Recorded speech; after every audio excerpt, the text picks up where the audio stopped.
Olá! E se a cura pela fala, tão central na psicanálise, pudesse dialogar diretamente com o corpo? Hoje, a gente vai explorar uma ponte bem fascinante entre essas duas dimensões, especialmente para aqueles momentos em que só entender um sintoma, sabe, não basta para fazer ele desaparecer. Para começar, vamos direto ao ponto. Um dos maiores desafios da psicanálise é a resistência. Como essa paráfrase de Lacan sugere, às vezes o nosso próprio ego, a nossa consciência, age como uma barreira. É aquela força interna que, sem que a gente perceba, nos impede de acessar o que foi reprimido. Isso nos leva à pergunta-chave, né? O que acontece quando o analisando já entendeu intelectualmente a origem do seu sofrimento, mas o sintoma, seja uma ansiedade, uma compulsão, uma dor física, ele continua ali, presente no corpo. Como é que se dialoga com essa dimensão que a palavra parece não alcançar? Então vamos explorar essa lacuna. De um lado a gente tem a fala, o insight, do outro o corpo e o sintoma que insiste em não ir embora. É exatamente nesse ponto onde a palavra parece esbarrar em um muro que a nossa investigação de hoje começa. E é aqui que entra uma técnica chamada EFT, ou Técnicas de Libertação Emocional.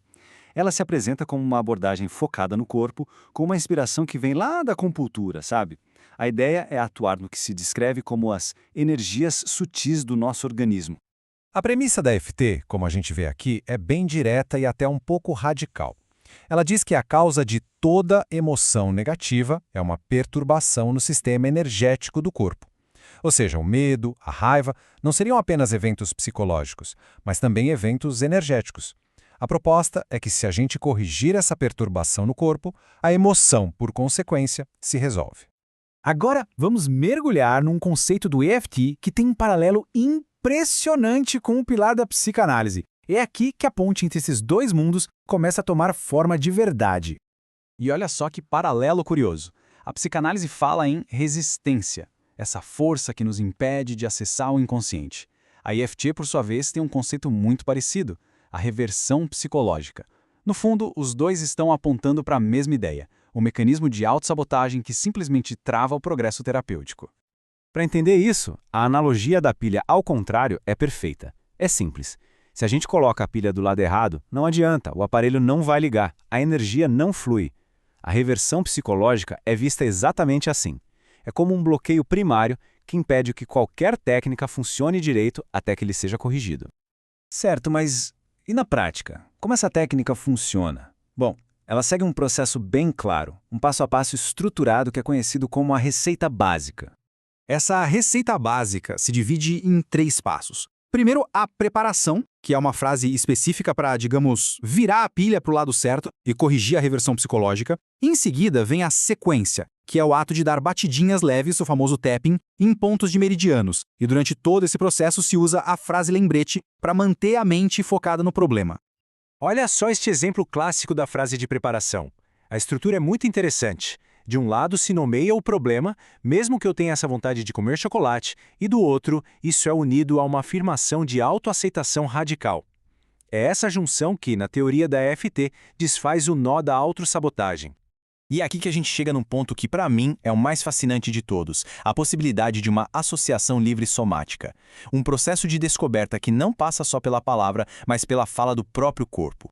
Este quadro resume muito bem a ponte que estamos construindo. A resistência psicanalítica tem seu paralelo na reversão psicológica. O sintoma é o problema-alvo. E o mais incrível, a associação livre encontra um eco funcional no desenrolar das frases lembrete e dos chamados aspectos do problema.